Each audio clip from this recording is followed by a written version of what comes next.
Good morning. My name is Sam Trumbore, and I serve as the minister of this congregation. And welcome to the First Unitarian Universalist Society of Albany. Earth Day for Unitarian Universalists is slowly becoming one of our high religious holidays, and we'll be celebrating Earth Day this morning. We have a reverence for protecting life on Earth that, unfortunately, some other religions do not. They see the Earth as just a launching pad for the saved to get to a deserved place in heaven. Our planet is a sinful place. They just wish to escape as soon as the good Lord will call them home on Judgment Day. She can be used up and destroyed in the process of building that launching pad because our planet has no intrinsic value compared with eternal life in heaven. In contrast, Unitarian Universalists value the earth. She deserves respect, care, protection, and support. We are not a religion that fixates on a reward after death. We orient our priorities to the here and now. We know there can be no planet B for our children and grandchildren. We prioritize the flourishing of this blue-green earth and the restoration of its vitality and vibrancy for humanity in balance with supporting the diversity of all life. We know that without a nurturing environment most of us take for granted, that the earth offers us without a fee. We know that without fresh water, fertile earth, enough oxygen, moderate temperatures, a balance of sun and rain, our lives will be snuffed out like a candle flame in a wind gust. Earth Day is our yearly sacred reminder to check in with how things are going and recommit ourselves to being part of this struggle. A yearly reminder to stop polluting the air with greenhouse gases, poisoning our water and land with human-created waste, and reorient human activity to living sustainably on the earth. So rather than discouraging you by telling you what's wrong, and you know that we're good at that, this morning, Paul Fisk, Chris Bystroff, and Chuck Manning will be positively focused on what we can do now that we know will make a positive difference. Big as the problems are, so are the potential solutions. It's all about changing minds and hearts and doing it fast. One woman who has felt the urgency of what we need to do now is Megan Marone. And I have a couple of pictures of her. Maybe we could put those up right now. She was the Green Sanctuary Chair from August 2018 until March 2020. As many of you know, she's been missing from a park in Stockbridge since March 27th. If anyone has any clue what happened to her, the police and her family and friends are anxious to know. Let us dedicate our service this morning to her passion for our planet and be inspired by her leadership on this issue as we join together in the celebration of life. Our prelude this morning will be by Edward McDowell, To the Wild Rose, and our guest musician is Maria Germain. Good morning. My name's Chuck Manning, and I'll be the service associate today, and I'm the chair of the Green Sanctuary Committee. We'll begin with our chalice lighting.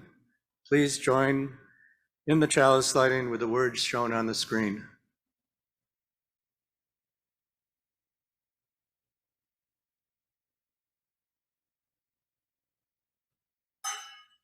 Waiting for the words on the screen.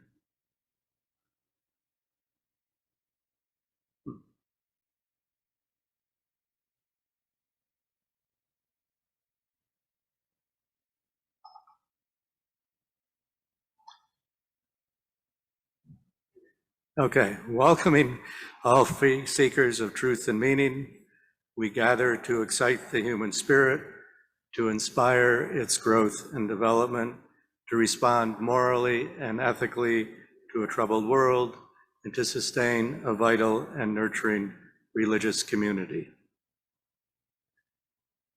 Next, we'll sing a unison song. The words will appear on the screen. Please join in singing Earth is Our Homeland, number 309, words by Mark L. Bellatini and Helen Pickett, music by Johannes Brahms. Song leader is Maria Germain.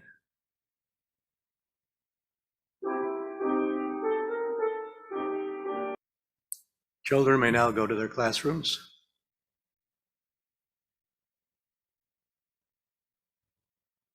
Welcome to our viewers from Facebook, who will be joining us now for our service.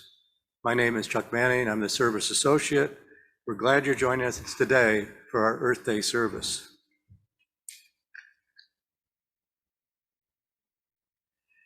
Nearly everyone agrees that there is a climate emergency. Rather than spending a lot of time today reiterating the problem, we decided to spend most of our time offering actions that we can take together. Our goal is to provide each of you with at least one action that you can comfortably take to address the code red condition that we are now in. Paul Fisk will describe where things stand today in a pre-recorded video. This headline: the world is running out of options to hit climate goals. With the world on track to blaze past its climate goals, only immediate, sweeping societal transformation can stave off catastrophic warming. U.S. climate envoy John Kerry summed it up in January by saying the world remains severely off track to meet its climate goals, and nations have to act more aggressively to cut greenhouse gas emissions this decade. We're in trouble. I hope everybody understands that, but not trouble we can't get out of. This is doable. What frustrates me some days is how doable it is, and yet how much procrastination there is. Our greatest enemy right now, frankly, is just the status quo. But there are many good things happening. Wind energy capacity worldwide in megawatts has soared from 1980 to 2020 and is still growing. World solar capacity grew dramatically in the same time frame, up to 800 gigawatts, and it continues to grow. This graph shows the historical cost per megawatt hour of making electricity, first by burning coal since 1900. Natural gas came in much later and is a little cheaper. Nuclear has gone up. Wind is now cheaper than all of those. And then solar came down like a lightning strike, and that line continues. In the U.S., energy consumption from coal is now less than energy consumption from renewable sources. Even the Kentucky Coal Mining Museum put solar on their roof in 2017 to save money. 90% of all net new electricity capacity added in 2020 was from renewable energy. It's not all doom and gloom. There are many good things happening. They're just not happening fast enough. We have solutions at hand. We each have a wide range of options for taking helpful actions. On a personal level, there are all kinds of things that can be done to set a good example and make a difference, as many of you do. We'll see some examples of that in just a minute. On a social network level, you can teach, persuade, support, or lead others in taking actions. On an organizational level, you can share ideas, change processes and procedures, and implement some physical improvements, like putting solar on your church or school roof. On a public level, you can create laws, organize, vote, protest, even run for public office. And finally, on a cultural level, you can change norms, systems, stories, and symbols. It all needs to be done. No one can do it all. So find your niche and go for it. It just has to be now.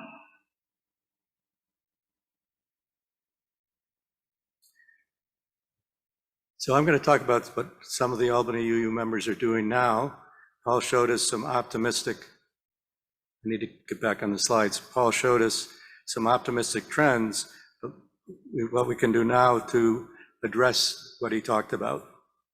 At the individual level, many of our members and friends are working to reduce their carbon footprint. Here are some examples of people who have solar panels on their roof. We have a couple of those. Many folks already have the solar panels on their roof. The Mussers actually own part of a solar farm, and they get their electricity from that. Chris Bystrov has panels on his roof. He rides his bike all the time. He has a Volt plug-in car, and he works with students at RPI on addressing climate issues.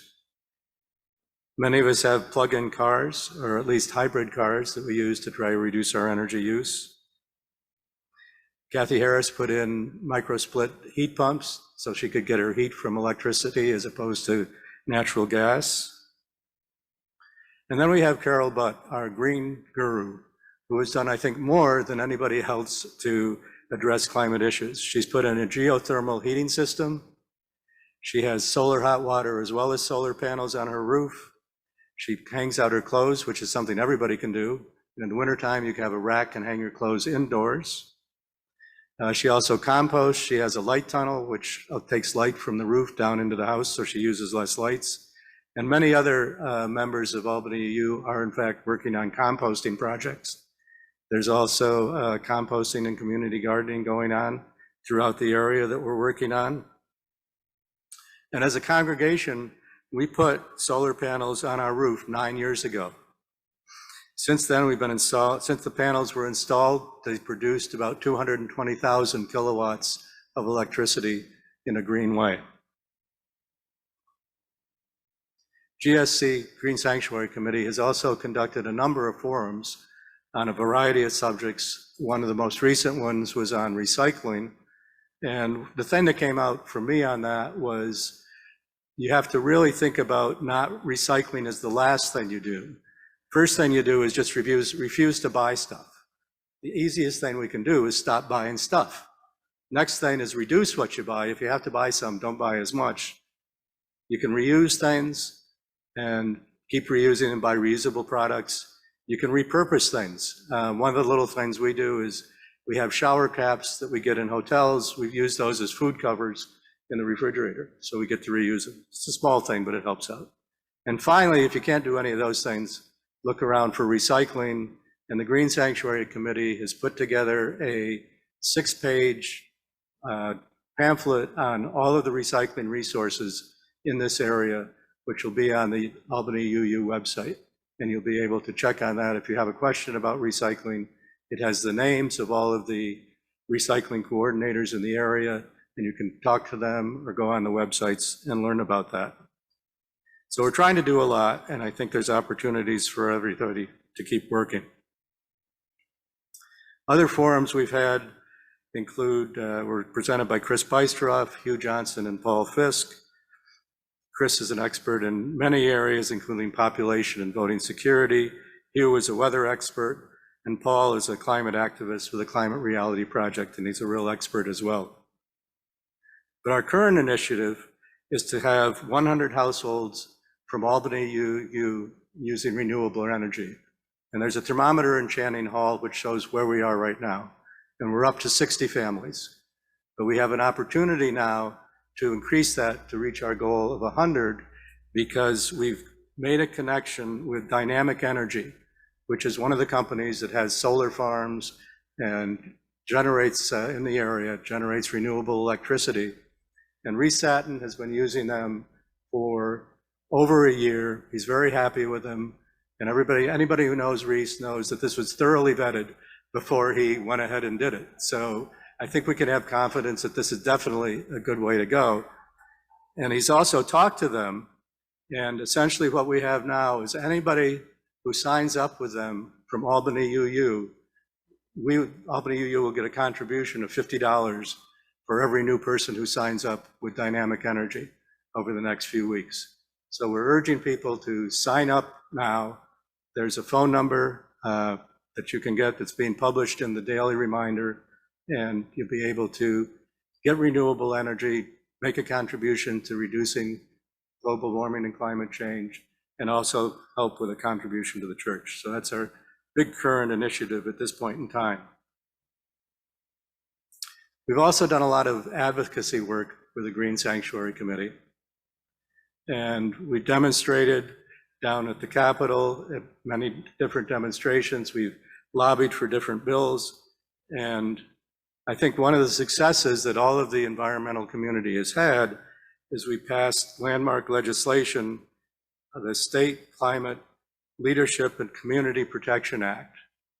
And this landmark legislation is among the most ambitious climate laws in the world and requires New York to reduce economy-wide greenhouse gas emissions 40% by 2030 and no less than 85% by 2050. The law creates a Climate Action Council charged with developing a scoping plan of recommendations to meet these targets and place New York on a path towards carbon neutrality. And we continue to advocate and demonstrate for all of this legislation, not only for ourselves, but for our children and grandchildren. So what can we do? Now we have a pre-recorded message from Chris Bystroff about the actions that we can take in terms of this legislation.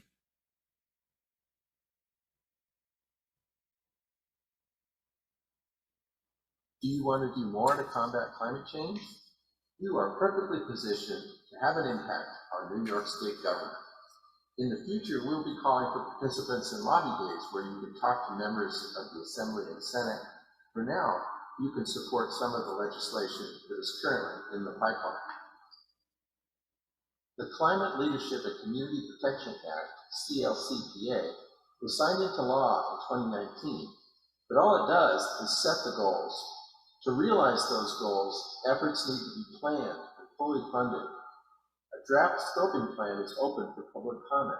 Pick up a card in Channing Hall and follow the instructions to make a public comment on the plan. The building sector was responsible for 32% of all greenhouse gas emissions from New York State in 2019. Buildings can reduce greenhouse gas emissions only if they're designed to do so. Send a postcard to Speaker Carl Feasty to demand that all new construction in New York State be all electric by supporting A843-1, the All Electric Building Act. Go head to head with the fossil fuel industry. They don't want to see the Clean Futures Act passed in New York State because it would prohibit any new power generating facility that is powered by fossil fuels. Sign a postcard in Channing Hall to send a message to Senate President Andrew Stewart Cousins that we want this legislation passed. Stop cryptocurrency mining.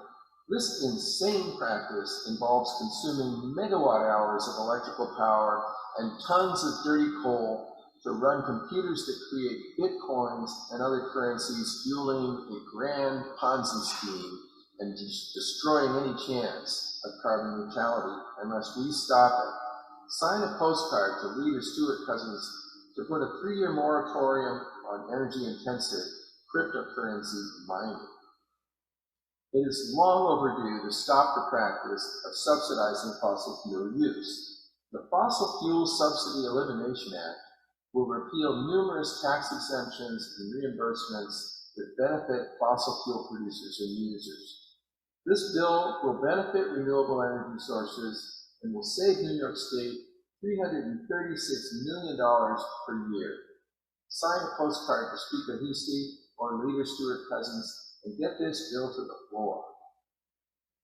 The Renewable Capital Act would require that all operations at the Empire State Plaza are powered by renewable energy, making Albany lead the way towards the state climate goals and ending the historical wrong of using Sheridan Hollow as the tailpipe for ESP heating emissions. Send a postcard to support this bill.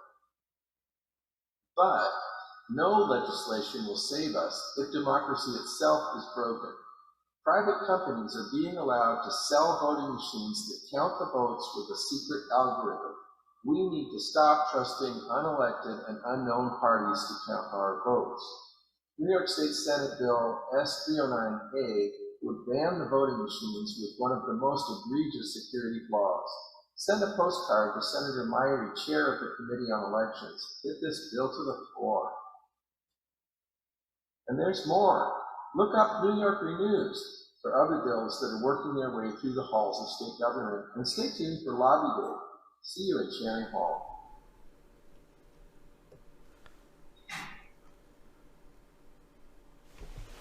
Just a quick note, Chris is not going to be in Channing Hall. He's going to be right out here. On the way out, you can pick up postcards and other information. I'll go to Sam. Thank you, Chuck. Thank you, Paul. Thank you, Chris, for all those messages. And, you know, it's been hard to come up with an inspirational message this Earth Day weekend. And having COVID hasn't made it any easier. Our president, Joe Biden, is pushing for more drilling and opening up their strategic reserve so that they can dump fossil fuel on the market and drive prices down. The demand for liquefied petroleum gas to wean Europe off of Russian gas will be stimulating more fracking in nearby states, contaminating more precious groundwater, and the war in Ukraine is causing a great deal of destruction and death, all run on fossil fuels. Russia's only reliable source of revenue is oil, gas, and mined raw materials like nickel. You can be very sure that Putin isn't giving up those fossil fuels ever. On Friday, I discussed these matters with my sister, Dr. Susan Trumbore, who is a geochemist, climate scientist specializing in carbon dioxide absorption by soils. I mentioned that I was a little discouraged by trying to find something inspirational to say for Earth Day, and she responded that the problem isn't knowing what to do. The problem isn't the methodologies and the technology to implement those changes. The investments are doable as well. The needed changes are well within the world's capability to keep temperature rise within 1.5 degrees Celsius. The problem, she said, is commitment and follow through by leaders and governments and corporations to make it happen. What needs to be done? Here are the 10 key solutions with ready-to-go solutions. If you could go to the next slide, I'd like to run through those.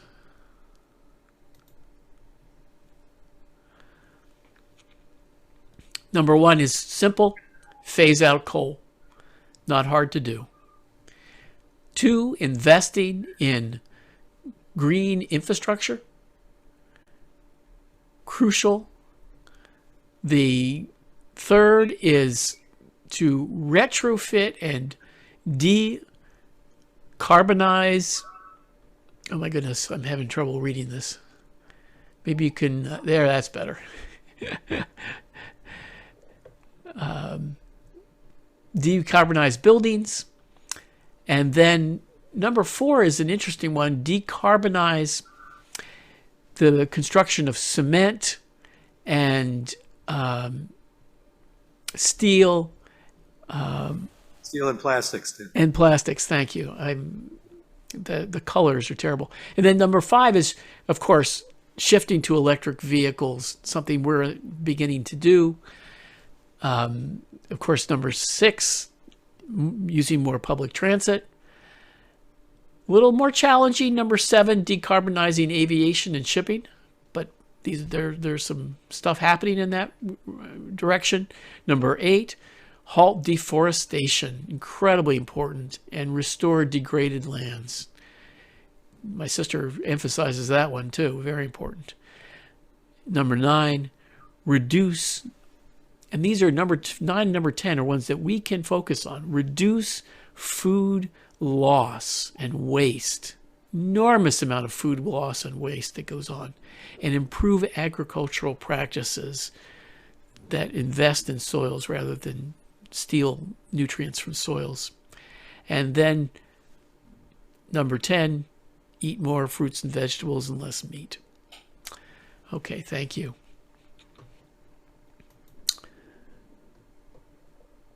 This isn't rocket science. Definitely innovations are going to be needed. We haven't figured out how to fly jets without fossil fuels yet, but there's some things that are possible out there. In many of these places, there are existing technologies ready to go and ready to be used. What I'm hoping you see in that list and what we've heard from people today are things that we are already doing or might start doing, like putting solar electricity or hot water systems on our roofs, and maybe removing a gas furnace and appliance and putting in a heat pump instead. The move to electric cars, especially by those of us who can afford it now, will help those reduce the cost of those cars for others in the future. And by using public transit and walking more, tremendously good for our health. So will shopping for locally sourced food, reducing food waste, composting, eating more plants and less meat. And as Chris pointed out, there are lots of advocacy opportunities, and we are so well positioned to be able to do those things.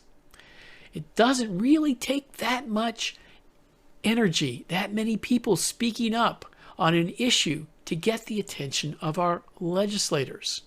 So I encourage you to fill out some postcards today. Take a few home to share with your friends. Make a commitment to write one letter every month during a legislative session. Attend a demonstration. Attend an advocacy day. New York UU Justice is ramping up to be our connection point for action on green issues.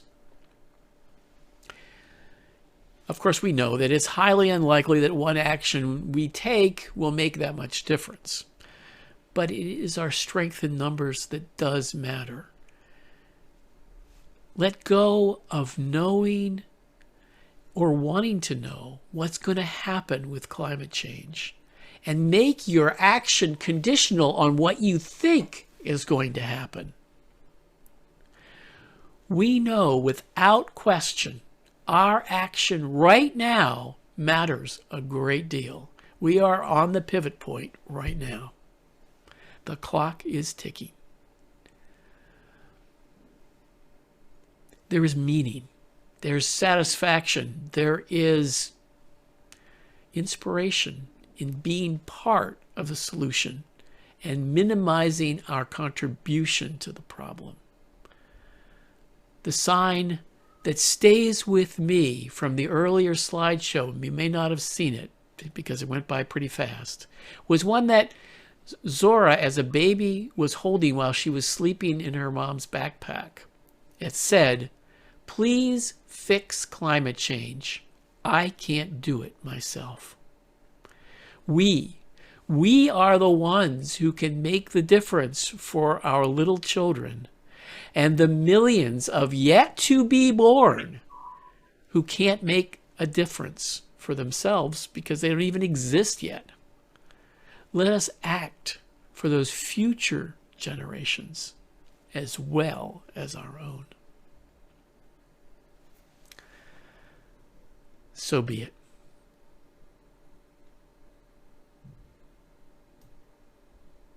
I'll turn it back to Chuck. In an important way, we celebrate life each Sunday by offering an opportunity to practice generosity. Members and friends support our congregation with an annual pledge paid throughout the year. Today, we are also taking a collection for the Focus Food Pantry. That will support our neighbors in need. If you are in Community Hall and would like to make a cash contribution to the food pantry, raise your hand and the usher will give you a Focus Food Pantry envelope. Oh, there's some hands up. Okay. Hustle along there, ushers. I think they're out there. Okay. If you write a check, make it payable to Focus with Albany UU on the memo line. Another way to support the good work of this congregation is by making a generous contribution as we pass the plate or via one of the options shown on the next slide.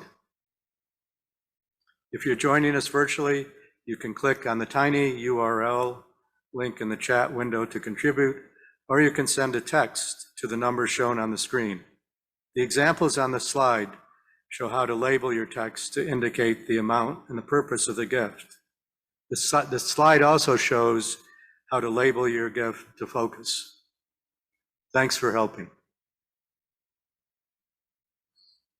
We must now say goodbye to our Facebook friends. Consider joining us on Zoom next time or visit us in person at 405 Washington Avenue, Albany, New York. You can find more information at albanyuu.org.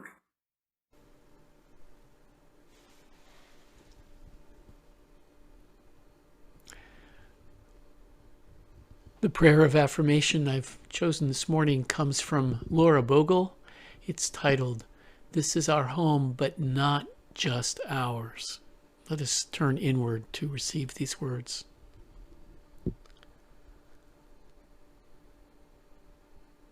We gather here to remember. This is our home, but not just ours. This land we live on, this water we drink, this air we breathe, these old mountains that hold us steady to our ground, these forests that give us their healing green, these flowers that give us their beauty and fragrance, these fields that give us our daily bread, these stars that show us our place, the wilderness and the tame backyards, all of it our home. We remember the ancestors who have lived on this land and who have shaped it. The Mohican, the Mohawk, the Abenaki, the Dutch, French, and English, the farmers and hunters and immigrants, the artists and families and explorers, the business people, the engineers, the builders, the scientists, the teachers, the workers, the leaders. We inherit their choices. We honor the animals and creatures that have made their home in this land. The ones here now and the ones that used to be here. We envision the future generations who will live on this land and let their voices fill our hearts. We gather here to remember this is our home, but not just ours.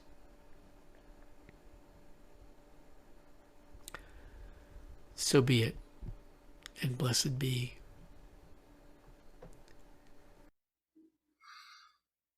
Well, that was fascinating and an interesting kind of synchronicity. And, I don't necessarily believe in higher powers, but That tune, many of you probably recognized that it came from Blue Boat Home, or was used in Blue Boat Home. And I didn't know what that tune was going to be, but for the benediction, I'm reading the words from Blue Boat Home. Though below me, I feel no motion, standing on these mountains and plains, far away from the rolling ocean, still my dry land heart can say, I've been sailing all my life now. Never harbor or port have I known. The wide universe is the ocean I travel, and the earth is my blue boat home. Sun my sail and moon my rudder, as I ply the starry sea, leaning over the edge in wonder, casting questions into the deep, drifting here with my ship's companions, all we kindred pilgrim souls, making our way by the light of the heavens in our beautiful blue boat home. I give thanks to the waves upholding me. Hail the great winds urging me on, great the infinite sea before me. Sing the sky my sailor's song. I was born upon the fathoms. Never harbor or port have I known. The wide universe is the ocean I travel, and the earth is my blue boat home.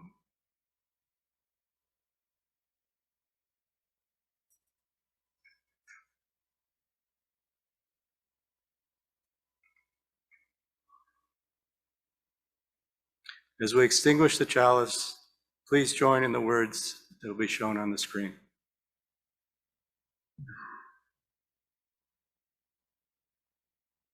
We extinguish this flame, but not the light of truth, the warmth of community, or the fire of commitment. These we carry in our hearts until we are together again.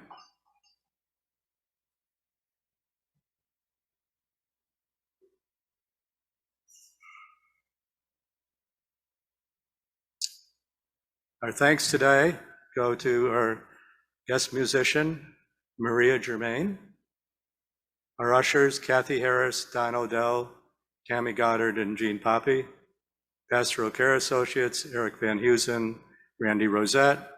I was the service associate. Welcomers were Elizabeth Barbarian and Barb Manning. Reader was Kathy Hodges. Office support from Tammy Goddard and Patience Bichette.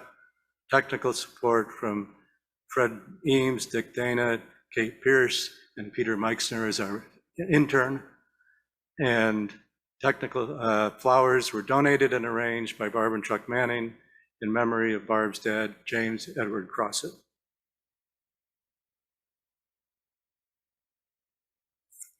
We have these announcements today.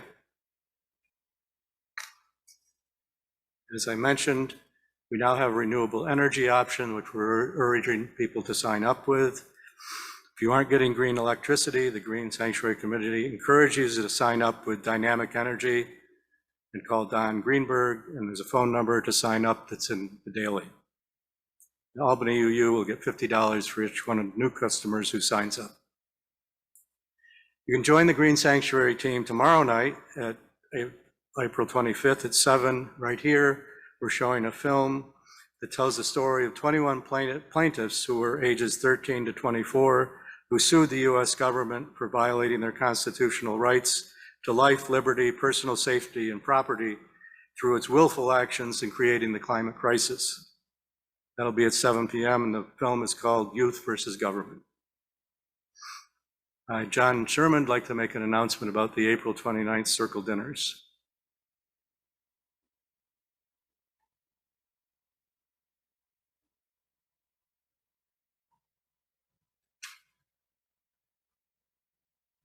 Hi, everyone.